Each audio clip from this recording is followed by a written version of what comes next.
안녕하십니까, 이현열입니다. 4.7 서울 부산시장 재보궐선거가 국민의힘의 압승으로 끝났습니다. 그건 뭐 이미 제가 한번 말씀드린 대로 예견이 됐었던 거죠. 정권 심판, 그러니까 선거는 막 거의 한 일주일 전에 제가 볼 때는 끝났다. 근데 이건 이제 한번 분석을 해볼 필요가 있다는 생각이 듭니다. 이 시간에는 부산시장 보궐선거 결과 한번 쭉 살펴보면서, 그리고 전체적인 민주당의 패인, 그리고 국민의힘의 승리 요인, 그리고 앞으로 어떻게 이 전국이 갈 것인가 하는 것까지 한번 간단하게 한번 훑어보겠습니다. 이번 선거는 뭐 간단합니다. 분노가 폭발했습니다. 민심의 분노가 폭발해서 정권 심판을 했다, 뭐 이렇게 지금 규정을 할 수가 있습니다. 물론 정권 심판이라는 게 뭐 대통령 선거에서 큰 판으로 정권 심판이 있을 수도 있지만은, 이런 지역 선거, 조그만 선거에서도 충분히 그 판도를 가늠할 수가 있다. 이 작은 선거가 아니죠.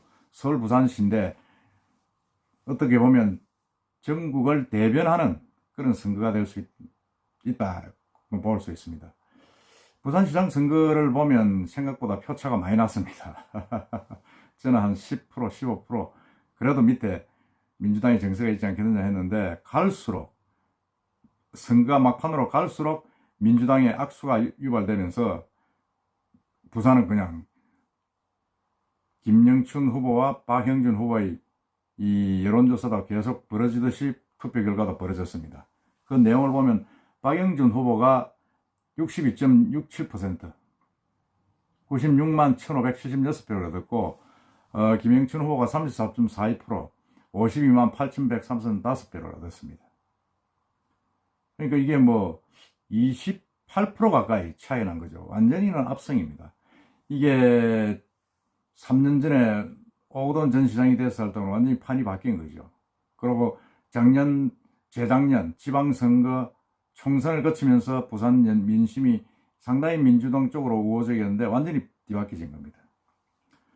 그리고 3위가 이제 자유민주당 정규재 후보 1.06%.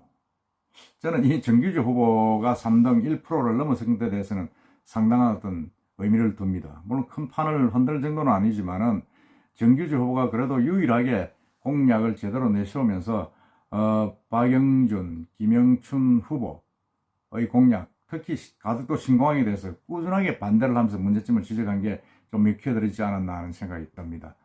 정규재 후보가 상당히 선전을 했습니다. 선전을 했고, 부산은 이렇게 뭐 압도적으로 차이가 끝났고, 서울시장 후보도 마찬가지입니다. 최원 시장이 57.5%, 박영선 후보가 39.18%로 국민의힘 후보가 몇 프로죠? 이거 한 18% 이상 이긴 걸로 해서 끝났습니다. 저는 이 선거 결과를 보면서 어쨌든 민심의 흐름이 참 무섭다. 그리고 이번에는 민심이 폭발한 거다. 국민의힘이 그렇게 잘한 건 아니다. 저는 이렇게 말씀드리고 싶습니다. 아마 여러분도 같은 생각이 아닌가 싶습니다. 이 패인의 원인을 보면, 저는 뭐 부산만 이야기할 건 아니지만은 전체적으로 서울, 부산의 어떤 전체적인 어떤 정권 심판의 어떤 그 패러다임으로 그런 어떤 카테고리로 묶여서 돌아간다고 보면 그 원인을 한번 분석해 볼 필요가 있다. 물론 일부 언론에서도 나와 있고 또 뭐 나름대로 뭐 분석을 했습니다만은, 제가 볼 때는 가장 큰 게 이게 부동산 실패다. 부동산 실패는 이 정권을 그냥 처음부터 끝까지 지금 계속 조임하고 있는 어떤 그 가장 큰 뭐라 그럽니까? 족쇄입니다. 이 결국 풀지를 못하고 지금 이 정권이 끝나고 있습니다. 엄청나게 지금 부동산이 올라가지고 상대적으로 젊은 친구들이 박탈감을 느끼고, 나는 집을 못 만든다, 가질 수가 없다, 이런 생각에 전부 다 지금 패배감에, 열패감에 잠겨 있는 그런 게 현실 아닙니까? 그런데도 불구하고 NH 직원들은 미공개된 정보를 이용해서 자기들만 미리 부동산 투기를 해가지고 수억, 수십억의 차익을 거뒀다. 그게 이제 불지른 거죠. 불지르고, 그 당시에 NH 사장을 했던 변창은 이 양반이 국토부 장관으로 가가지고 더더구나 우리 국민들의 헷간을 뒤집는 소리를 많이 했죠. 많이 하고 사표를 냈는데도 문재인 대통령은 뭐 반려도 아니고 수리도 아니고 뭐 이 일 끝날 때까지 자리 지키라 이래가지고 더 분노를 일으킨 적이 있습니다. 이런 부동산 문제, 여기에 덧붙여서 내로남불, 허위, 윗선, 이 180석 가진 거대 정당 더불어민주당이 너무나 오만하고 뻔뻔했다. 선관위에서 이야기했지 않습니까? 내로남불, 허위, 윗선, 이거는 민주당을 연상시키기 때문에 현수막을 걸 수 없다. 이 추원에는 말도 안 되는 결정을 내릴 정도로 이 정권은 뻔뻔했습니다. 뻔뻔해가지고 그게 국민들의 어떤 분노를 더 일으켰고, LH 사태가 한참 국민들의 어떤 그런 분노를 사고 있을 때 김상조 청와대 정책실장, 뭐 박주민 의원 등, 박주민은 뭐 개혁에 완전히 뭐라 그러니까 선두주라 할 정도로 민주당이 차기 대세였는데, 자기들은 임대차 3법을 통과시키면서 발의하면서 자기들은 미리 그 임대료를 먼저 많이 올렸다. 진짜 내로남불이다 하는 그런 어떤 결정적으로 또 한번 악수를 두는 게 팬이 아니었나 생각을 합니다. 그리고 사실은 또 뭐 많았습니다. 정치적으로도 조국 사태부터 해서 추미애, 윤석열 사태까지 계속 이 정권은 좀 뻔뻔했다 그럴까요? 좀 내로남불 뭐 이런 걸 참 너무 자기들은 멋대로 하면서, 그래가 문제가 생기면 전부 다 박근혜, 이명박 정부의 탓으로 돌리고, 그때도 그랬지 않았느냐, 우리가 뭐 어때서, 이런 식입니다. 더더구나 그 이승 공수처, 김진욱 공수처 처장이 이성윤 서울지검장을 조사를 하면서 자기 관용차로 태워가지고 뭐 007 작전하듯이 수사를 한 게 막판에 또 터졌습니다. 이것도 결정적으로 악재입니다. 저럴 수가 있느냐. 그러다 보니까 이게 뭐 2030, 특히 이번 선거에서는 보니까 20대 남자들이 분노가 터졌습니다. 그게 큰 원인이 아닌가 생각이 들고, 더더구나 이제 이 선거가 서울시장, 부산시장 선거가 누구 때문에 일어났습니까? 전부 다 박원순, 오거돈, 이 두 전 시장들의 성추행 때문에 일어난 겁니다. 그런데도 불구하고 사실은 너무나 이 대처하는 방법들이 더불어민주당은 오만불손했습니다. 피해 호소인, 피해자는 피해자지, 그런 이상한 말을 써가면서 이 호도를 했고, 더더구나 피해 호소인이라고 지칭되는 여자 3인방, 남인순, 고민정, 진선미, 이 의원 3명이 아무런 사과도 없이 박영선 후보 캠프에 들어가서 본부장을 맡고 중요 직책을 맡았습니다. 도대체 이러니까 이 성인지 감수성이 있는 건가? 더더구나 박영선 후보는 여잔데, 여자가 이런 사람들을 데리고 선거운동을 하니 뭘 어떡하겠어요. 지기는 때 있다, 그런 생각이 듭니다. 듣고, 그 다음에 이게 뭐 하여튼 뭐 오만 뭐 이런 거 말할 것도 없습니다. 아마 하여튼 그런 여러 가지 사항들이 악재가 겹쳐서 민주당은 졌다, 국민은 분노했다. 그럼 국민의힘은 무엇을, 어떤 부분이 있었느냐? 국민의힘은 사실은 잘한 게 아무것도 없습니다. 물론 그러겠죠. 야당인데 뭘 하겠느냐. 하지만은 제가 볼 때는 이 유일하게 잘한 게 안철수 국민의당 후보하고 단일화한 겁니다. 단일화 해가지고 사실은 이 선거가 이겼다고 저는 봅니다. 그런 면에서는 이 선거의 한 40%의 공은 제가 볼 때는 안철수 후보한테 있다.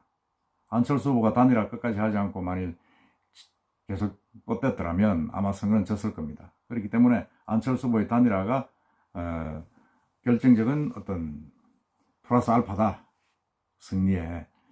그런 생각이 들면서 안철수 후보의 앞으로의 상당히 선전도 기대가 되겠다 하는 생각이 듭니다.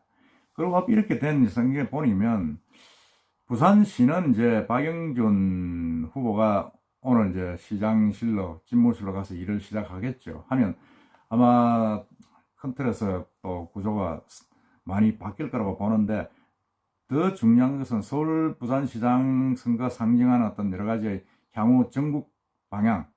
제가 볼 때는 문재인 대통령의 레임덕이 급격하게 시작되면서 지지율도 지금 30%가 깨지지 않겠느냐는 생각이 듭니다. 그리고 민주당과 청와대의 갈등은 더 이제 본격화될 것이다. 그리고 이미 이제 문재인 대통령의 어떤 그런 힘은 끝났기 때문에 차기 대선 주자 쪽으로 쏠림 현상이 엄청나게 갈 것이다. 이제는 뭐 문재인 대통령 곁에 있을 볼 필요가 없지 않습니까? 그렇다 그러면 민주당의 경우에는 권력의 어떤 그런 이반 현상, 그리고 차기 권력에 대한 쏠림 현상이 더욱 심해질 것이다.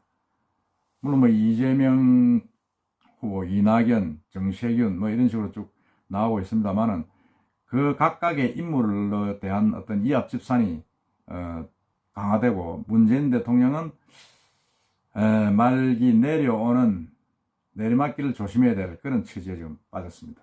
물론 뭐 1년 뒤에 대선에서 민주당이 꼭 지란법은 없지만은 이 전체적인 국민의 민심을 바꾸기에는 1년이라는 시간은 좀 짧다. 그동안 잘했어야 하는데 좀 짧다는 생각이 듭니다. 그리고 국민의힘 같은 경우에는 사실은 김종인 비상대책위원장이 참 대단한 분이라는 생각이 저도 듭니다. 그리고 윤석열 씨는 결국은 국민의힘으로 들어올 수밖에 없다. 국민의힘으로 들어와야 되는데 왜? 당에 조직이 없으면 현실적으로 뭐 돈도 없고 힘들잖아요. 들어와야 되고 안철수 국민의당과의 합당은 막 시간 문제다. 곧 따라와가지고 이렇게 뭐라 그럴까요? 셰판을 짜지 않겠느냐. 왜? 국민의힘이 지금 힘이 세졌기 때문에 선거에서 압승을 했기 때문에 이 윤석열, 안철수 이 두 사람이 나가서 제3의 텐트를 친다는 것은 사실상 현실적으로 좀 불가능하다. 들어와서 자기의 어떤 공간을 챙길 필요가 있다는 생각이 듭니다. 그렇다 보면 앞으로 이 정국은 상당히 좀 혼미하게 지금 온절마까지는 돌아올 것이다. 11월 되면 이제 대선 후보가 민주당에서는 국민의힘에서는 11월에 후보를 정하고 민주당에서는 9월에 후보를 정하게 되어 있습니다. 6개월 전에 정하고 이건 4개월 전에 국민의힘은 정하로 당교되어 있기 때문에 아마 올 여름 넘어가면서 엄청나게 격변의 어떤 그런 정국이 회오리 칠 것이라는 생각이 듭니다. 어쨌든 민주당은 지금부터 국민의 마음을 다잡기 위해서 제대로 뭔가 황골탈퇴해서 보여줘야 되는데 지금 현재로 봐서는 막 그럴 가능성이 별로 없다. 부동산 정책도 이호성 정책실장이 오늘은 변함이 없다 이라고 이낙연 그 선대본부장은 부동산 정책을 확실히 바꾸겠다 이렇게 서로 엇박자가 나고 있습니다. 나고 있기 때문에 좀 더 지켜봐야 될 것 같고 국민의힘은 김종인 비상대책위원장이 물러나기 때문에 그 후임 어떻게 결정할 것인가. 또 국민의힘이 이 선거결 가지고 오만방자해진다 그러면 다음 대선은 또 어떻게 될지 모른다. 그렇게 지금 볼 수 있습니다. 하여튼 이번 선거는 정말 민심의 힘이 무섭다. 국민의 분노가 폭발해서 정권 심판을 한 거다. 뭐 이렇게 지금 규정을 할 수 있겠습니다. 하여튼 우리 국민 여러분들이 정말로 위대하다. 정말 이게 민주주의의 힘이구나 하는 걸 새삼 느꼈습니다. 하여튼 오세훈, 박영준 서울 부산시장 당선자들 열심히 하셔가지고 우리 지역 좀 더 많이 발전시켜 주시기를 당부드리겠습니다. 이상입니다.